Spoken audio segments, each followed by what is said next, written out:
بسم اللہ الرحمن الرحیم۔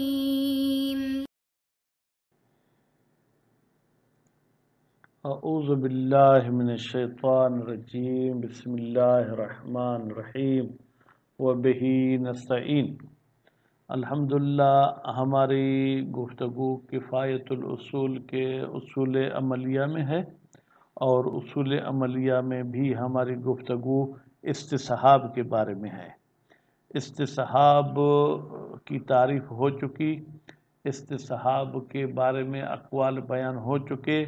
استصحاب کے حجیت کے ادلہ بھی پیش کیے جا چکے ہیں۔ ان میں سے اخبار والی دلیل ابھی تک جاری ہے، اور کہتے ہیں کہ حجیت استصحاب کے لیے اہم دلیل جو ہے وہ جناب اخبار ہے۔ تو پہلی حدیث زرارہ صاحب کی تھی، جس پر کافی سارے اعتراضات ہوئے، لیکن آخر میں مصنف نے ثابت کیا کہ اس سے استصحاب ثابت ہوتا ہے۔ پھر دوسری حدیث یہ تھی کہ اگر کوئی شخص ایسا ہے جو، وہ بھی زرارہ کی روایت ہے، جو امام کے پاس آیا اور کہا کہ میرے کپڑوں کو کوئی نجاست لگ گئی تھی اور میں نے اس پر علامت گزاری بھی کی، لیکن نماز کا ٹائم آیا تو میں بھول گیا، میں نے نماز نجس کپڑوں کے ساتھ پڑھ لی، تو امام علیہ السلام نے اس کو کہا تھا کہ نماز کا اعادہ کرو گے اور کپڑوں کو بھی دھو گے۔ اور پھر اس نے کہا کہ اگر میں نے علامت گزاری نہیں کی تھی تو اس کا بھی امام علیہ السلام نے کوئی جواب دیا۔ پھر اس نے کہا کہ مجھے ظن ہوا کہ میرے کپڑوں کو کوئی چیز لگی ہے، میں نے جانچ پڑتال کی، کوئی چیز نظر نہیں آئی۔ تو بہرحال یہ اتنے سارے جو ہے کیا ہے اس حدیث کے پہلو گزر چکے ہیں۔ تو پھر ایک اشکال ہوا کہ بھائی استصحاب کے لیے ضروری ہے کہ ہمارا مستحب حکم ہو،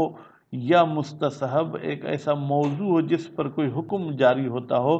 جبکہ طہارت ایسی چیز نہیں ہے۔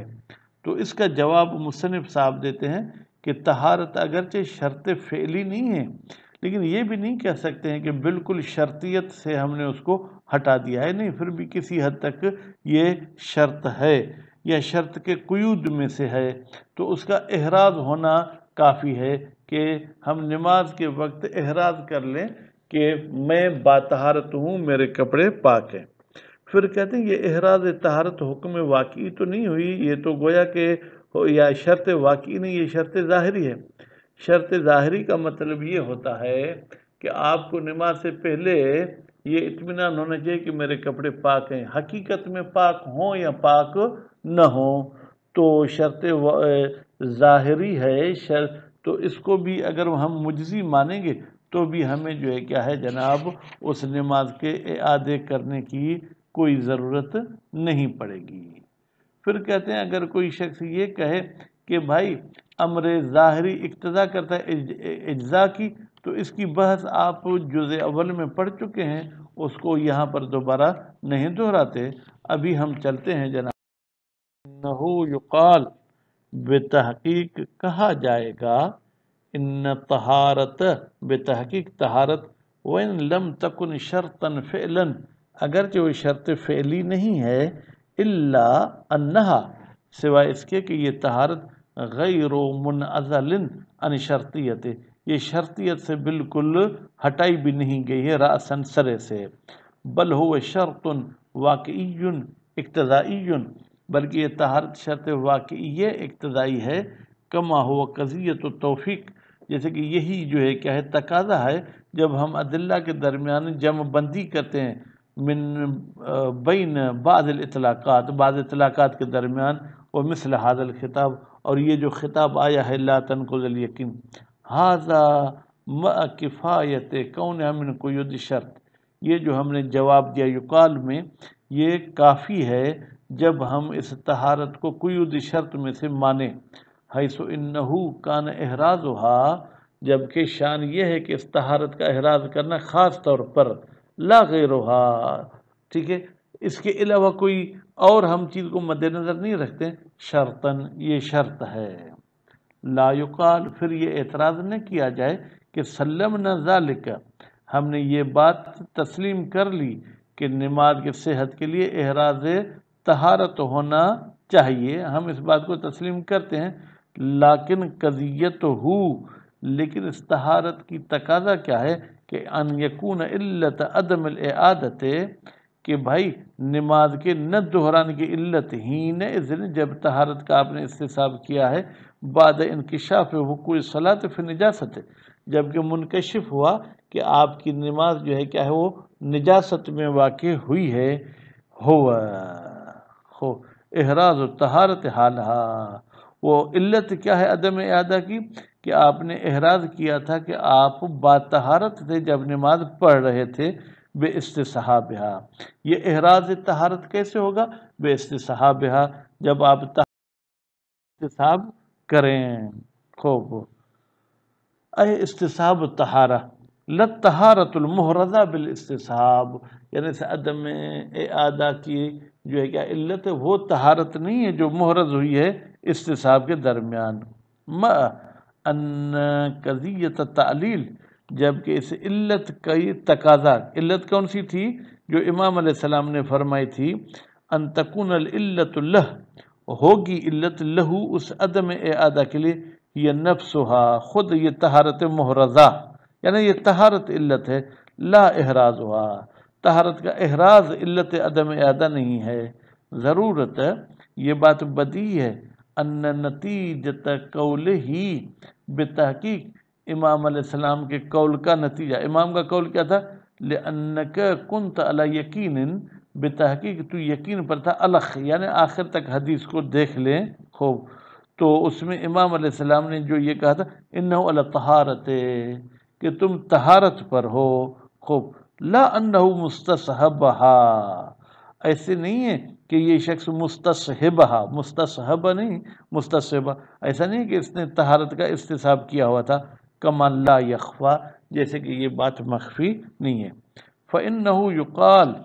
بالتحقیق اس علت کے بارے میں کہا جائے گا کہ یہ علت اس لحاظ سے ہے کہ یہ شخص نماز میں داخل ہو رہا ہے،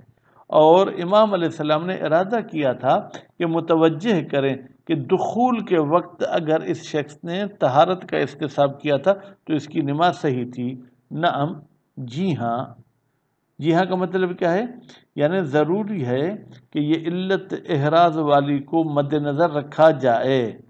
ولیکن التعلیل لیکن یہ جو علت تھی عدم نقض والی یا عدم اعادہ والی، انما ہوا بتحقیق یہ تعلیل اس لحاظ سے تھی کہ حال قبل انکشاف الحال، جب تک آپ کے لیے حالت منکشف نہیں ہوئی تھی کہ میری نماز آیا حالت طہارت میں ہوئی یا حالت نجاست میں ہوئی، لنقطۃ تنبیہ تاکہ آپ کو متوجہ کیا جا سکے علی حجیت الاستصحاب کہ استصحاب حجت ہے، وَإِنَّهُ كَانَ هُنَاكَ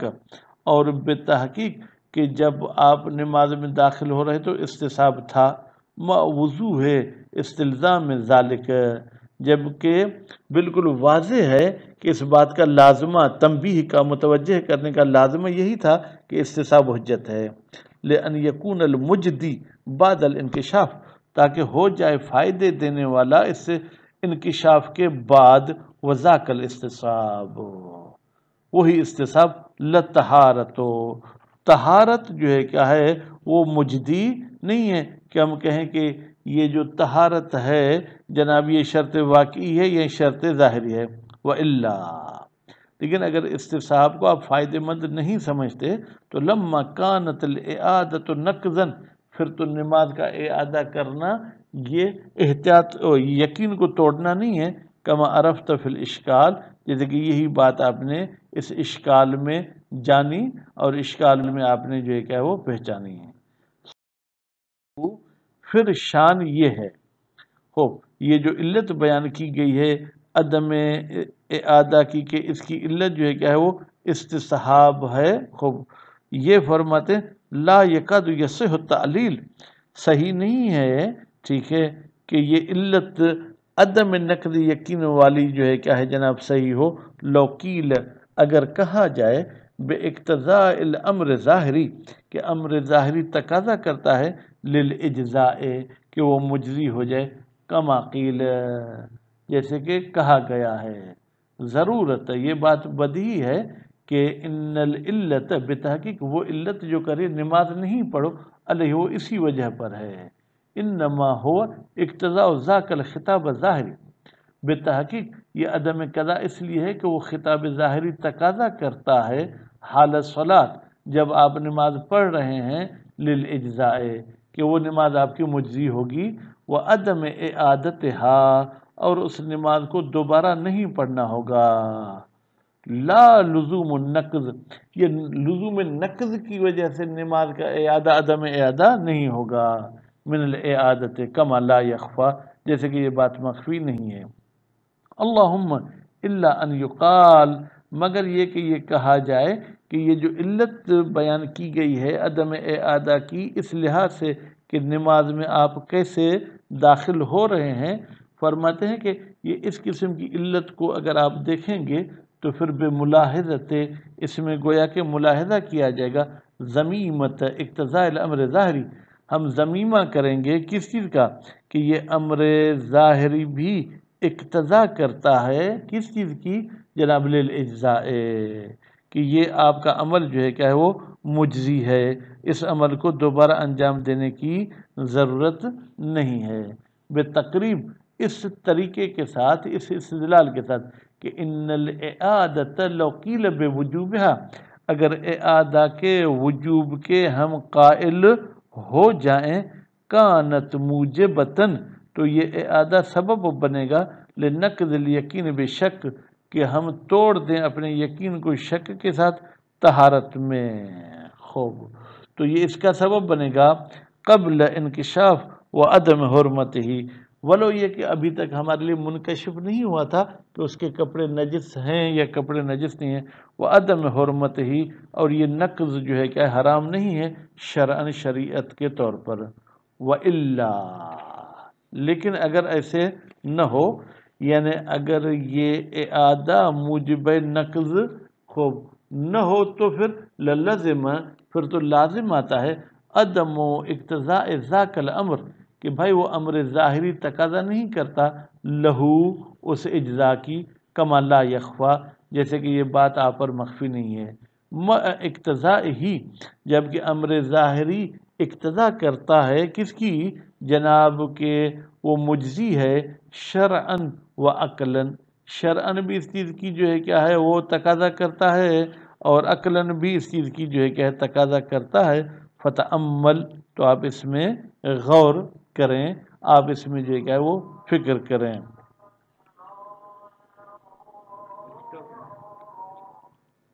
بند کر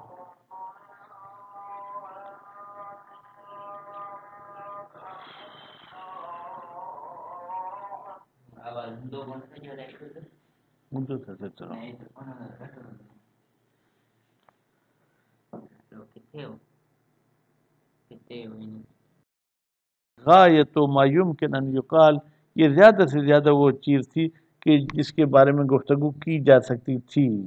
فی توجیہ تعلیل اس علت کی توجیہ میں، خوب مع انہ لا یکاد یوجب الاشکال فی جبکہ مشکل ہے کہ یہ چیز سبب بنے کہ ہم اشکال کریں اس علت میں، والعجز ان تفصی عنہ اور ہم عاجز ہیں کہ اس اشکال سے بچ سکیں، اشکالاً فی دلالت روایت علی الاستصحاب یہ ایسا اشکال ہے جو اس روایت کے استصحاب پر دلالت کرنے میں مشکل پیش کر رہا ہے،